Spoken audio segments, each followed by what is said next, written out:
بھارت کی جانب سے نبی کریم صلی اللہ علیہ وسلم کی توہین اور مسلمانوں پہ ظلم، اس کے بارے میں کیا کہیں گے؟ دیکھیں، بھارت ہندوستان کی سرزمین، آپ کو پتہ ہے ہمیشہ وہاں سے تخریب کاری ہوتی رہی ہے، اور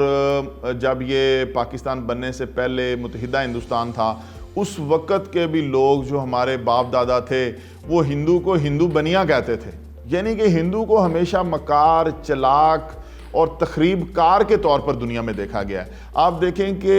انڈیا کے اندر نہ صرف مسلمان بلکہ عیسائی اور سکھ بھی ہندوؤں کے مظالم سے فری نہیں ہیں، ان کے اوپر بھی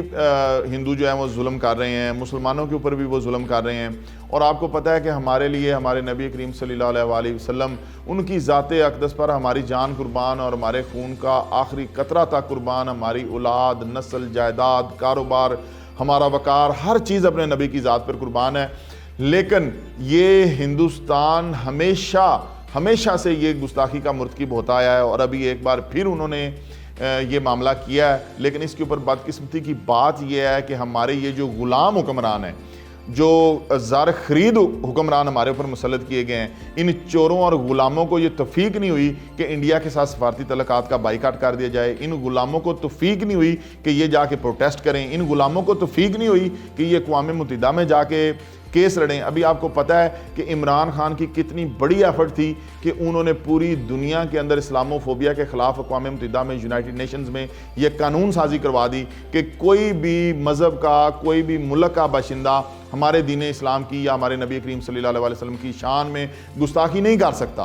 انہوں نے قانون بنا دیا ہے، لیکن یہ ایسے غلام حکمران ہیں کہ یہ جا کے اس کیس کو ڈیفینڈ نہیں کر سکتے، اس کیس کے اوپر جا کے پریزنٹ نہیں کر سکتے۔ پاکستان کا، میں سمجھتا ہوں کہ پاکستان کا ایک لیگل تھنک ٹینک ہونا چاہیے، جس کو انٹرنیشنل لاز کا پتہ ہونا چاہیے، جس کو یونائٹڈ نیشنز کے لاء کا پتہ ہونا چاہیے، اور ہمیں عالمی عدالتوں میں جا کے انڈیا کے اوپر مقدمہ کرنا چاہیے۔ اور دوسری سب سے بڑی بات یہ ہے کہ ہم کوئی یہاں پہ خالی ہاتھ بیٹھے ہوئے ہیں، یا کیا ہماری فوج نے کوئی چوڑیاں پہنی ہوئی ہیں؟ ہمارے پاس ایک اتنی عظیم اور طاقت فوج ہے، اگر کسی جگہ پہ کوئی بندہ گستاخی کرنے کا سوچے بھی تو ہماری فوج کو بھی حرکت میں آنا چاہیے اور جا کے ان کو صفحہ ہستی سے مٹا دینا چاہیے۔ تو یہ میں سمجھتا ہوں ہمارے لیے اللہ اور اللہ کی رسول کی ذات سے اہم کوئی چیز نہیں ہے۔ ہمارا ملک بھی بعد میں ہے، ہم بھی بعد میں ہیں، ہماری اولادیں، ہمارا مال جان، سب کچھ بعد میں ہے۔ سب سے پہلے ہمارے نبی کریم کی ذات ہے۔ تو جو چیز ہمارے لیے سب سے اہم ہے، ان کی شان اقدس میں گستاخی کی گئی ہے، تو نہ فوج کو خاموش بیٹھنا چاہیے، نہ ان غلام حکمرانوں کو خاموش بیٹھنا چاہیے، نہ ہی عوام کو خاموش بیٹھنا چاہیے۔